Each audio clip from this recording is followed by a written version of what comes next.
Huwag kang tumihaya pag natutulog, Iha. Tumagilid ka. Kung may aswang man sa bubungan, mahihirapan siyang makita yung sanggol sa sinapupunan mo at gayon din yung lamang loob mo. Mahina yung huni ng tiktik. Nasa malapit na yung aswang. Kunin mo yung buntot pagi sa kwarto ko, Tonton. Iikutin natin yung buong bahay.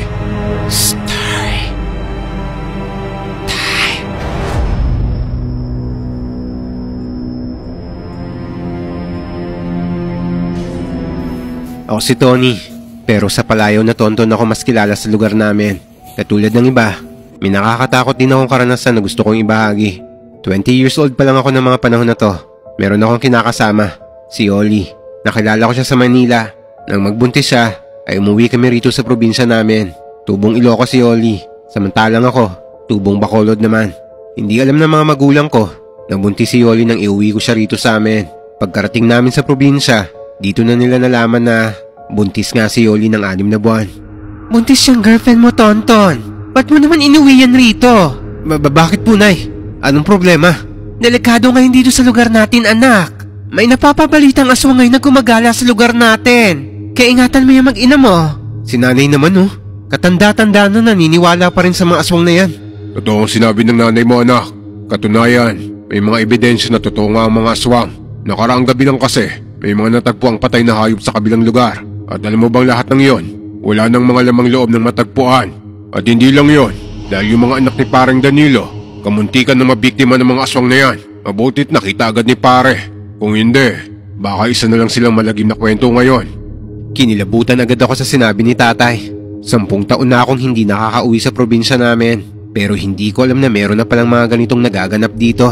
Kala ko nga dati, isang kwento lang to ng mga matatanda para may panakot sa mga batang pasaway. Pero mukhang totoo nga talaga ang mga to. Total na riyan na yan. Mag-ingat na lang kayo. Lagi niyong isasarado yung bintana, lalo na paggabi na. Ikaw, Tonton, magtabi ka ng karit lagi sa higaan niyo. Huwag mong pababayaan tong si Yoli, ha? Matapos ang sinabi ng mga magulang kong to, parang natakot din ako para sa mag-ina ko. Naging malaking banta ang lahat ng to sa akin. Ginawa ko naman yung sinabi ni nanay sa akin. Isang itak at isang karit yung itinabi ko sa higaan ko. Tapos yung lock ng kwarto kung saan kami matutulog ni Yoli, dinoble ko na nito. Yung bahay namin nito, gawa lang to sa kawayan. Yung tipikal na bahay sa bukid na lagi nating nakikita. Meron tong 3 maliliit na kwarto. Isa para kala nanay, isa sa 2 ko pang kapatid na puro babae, at isa sa amin ni Yoli. Dapat 1 linggo lang sana yung bakasyon ko rito, at babalik na sana kagad ako ng Manila. Kaso sabi ni nanay, huwag ko raw muna iiwan hanggang sa hindi pa nanganganak si Yoli. Masyadong delikado daw ng mga panahon na to. Sa pangamba ko, sinunod ko si nanay. Mabuti na lang at nangailangan pa ng kasama sina tatay sa pinagtatrabahuan nilang construction sa bayan. Kaya sumama na muna ako sa kanila. Medyo malayo rin yung bahay namin sa bayan. Kaya nagbabaon na lang kami ni tatay ng kanin para dito na magtanghalian. Yung parting lugar ng bahay namin, hindi naman to sa bundok, pero malayo lang sa mga katabi nitong kabahayan. Medyo may kaunting papasok pa sa amin bago ka makarating sa mismong bahay namin. Kita naman to sa kalsada kung titignan mo. Unang gabi namin ni Yoli, wala naman kaming kakaibang nararamdaman sa paligid. Bukod sa mga kuliglig na nag-iingay sa paligid. Sobrang tahimik sa probinsya pag gabi na. Hindi katulad sa Manila na parang hindi natutulog yung mga tao. Pero nitong gabi, hindi ako nakatulog sa kakabantay kay Yoli. Talagang pinakikiramdaman ko yung paligid ng bahay. Paminsan-minsan kasi, tumatahol yung 2 aso namin. Kinabukasan, tinanong ko si Yoli kung kamusta yung tulog nito. Sabi niya, maayos naman yung tulog niya. Wala naman daw siyang ibang nararamdamang kakaiba sa paligid. Mabuti naman, love. Basta ang bilin ko, tandaan mo. Huwag ka masyadong lumabas-labas ng bahay. Oo na, sige na. Kumain ka na at mahuhuli ka na sa trabaho. Kakalapag mo pa lang ng kanin sa plato ko eh. Kanina pa si tatay naghihintay sa'yo sa labas. Ang kupad mo kasing kumilos eh. Naku, nagkumpara mo pa ako kay tatay. Hindi kasi kumakain yun sa umaga. Kape at sigarilyo lang sapat na sa kanya. Ganito naman talaga yung mga tatay sa probinsya. Hindi kumakain ng umagahan. Ayos na sa kanila yung 1 tasang kape. Ako kasi, nasanay ako na kumakain talaga sa umaga bago pumasok sa trabaho. Bago kami umalis ni tatay sa bahay, isang matandang babae yung nakita ko na padaan-daan sa bahay namin. Kaya sinabi ko kay tatay na may kakausapin lang ako. Nang akma ko nang lalapitan yung matanda, nagmadali itong umalis. Sobrang nakakaduda yung kilos nito. Sabi ni tatay sa akin nito, hindi niya raw kilala yon. Kaya sigurado siya na hindi raw yung taga rito sa amin. 2 gabi namin sa bahay, Dito na nag-umpisa yung kakaibang tunog at ingay sa paligid namin. Mga bandang 11:11 ng gabi to. Nakahiga lang ako nito habang pinakikinggan ko yung huni ng kikik. Isa tong uri ng ibon na sinasabing tumutunog kapag may aswang sa paligid.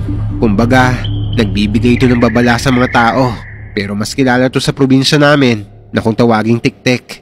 Yung tiktik sa Tagalog, ang ibig sabihin ay aswang na nambibiktima ng mga buntis at kadalasan na makikita sa bubungan ng mga bahay. Pero dito sa amin sa Bacolod, isang ibon lang yung tiktik at hindi mismong aswang. Kapag malakas yung huni nito, ibig sabihin malayo pa yung aswang. Pero kapag mahina naman yung tunog nito, ibig sabihin malapit na siya sa'yo. Hindi ako makatulog, Ton. Sobrang init. Sandali, tatawagin ko si tatay. Dito ko na tinawag ang mga magulang ko na kanina pa rin palang gising at nakikiramdam din sa paligid. Wala na ring humpay nito yung tahol ng aso namin.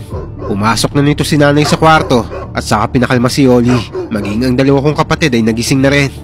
Huwag kang tumihaya pag natutulog, Iha. Tumagilid ka. Kung may aswang man sa bubungan, mahihirapan siyang makita yung sanggol sa sinapupunan mo at gayon din yung lamang loob mo. Isa to sa mga pamanhiin na matatanda sa amin na kung may aswang sa bubungan, tumagilid ka sa paghiga mo. Mabuti na lang expert si nanay pagdating sa mga ganitong bagay. Palibhasa, yung nanay nito ay manugluya. Ewan ko kung anong tawag nito sa Tagalog. Basta ito yung mababang uri ng klase ng albularyo. Yung alam lang nito ay tignan at alamin kung sinong gumagambala sa pasyente. Iba pa yung mantatawas, pero hindi nila kayang gawin yung mga ritual o orasyon na ginagawa ng isang albularyo. Mahina yung huni ng tiktik. Nasa malapit na yung aswang. Kunin mo yung buntot pagi sa kwarto ko, Tonton. Iikutin natin yung buong bahay. Pagkuha ko ng buntot pagi, dito na namin inikot yung buong paligid ng bahay. Hawak ko yung gulok at buntot ng pagi. Habang yung kay tatay naman, karit sa palay at isang punyal na gawa sa tanso. Kaya naman pala, bilugang buwan. Mag-ingat ka, Tonton. Nasa paligid lang natin siya. Akong bahala sa sarili ko, tay. Teka, mukhang nandun siya sa parting yon. Doon nakatingin yung mga aso eh. Kakaiba yung tahol ng dalawa naming aso. Para bang may naaamoy sila sa kakahuyan. Lumakad kami nito ni tatay, papunta sa kung saan tumatahol yung dalawang aso namin. Parating pa lang kami, biglang yumugyug yung mga sanga. Tapos parang may tumalon sa bandang dulo. Siya nga to. Asong nga ang isang to. Hoy! Buwisit kang asong ka! Magpakita ka at malaman mo kung gaano katalim tong hinanda namin sa'yo! Mali ka na napiling bahay na hayop ka! Isa to sa turo nila kapag may aswang. Dapat maging matapang ka, kahit duwag ka naman talaga. Kasi sa oras na matalo ka niya sa katapangan o dungan sa ilunggo, tapos ka. Talagang susugurin ka niya at papatayin ka niya. Mga ilang hakbang pa yung ginawa namin ni tatay, pero wala na kaming nakita. Kaya nagdesisyon na lang kaming bumalik. Baka kasi isa lang tong patibon.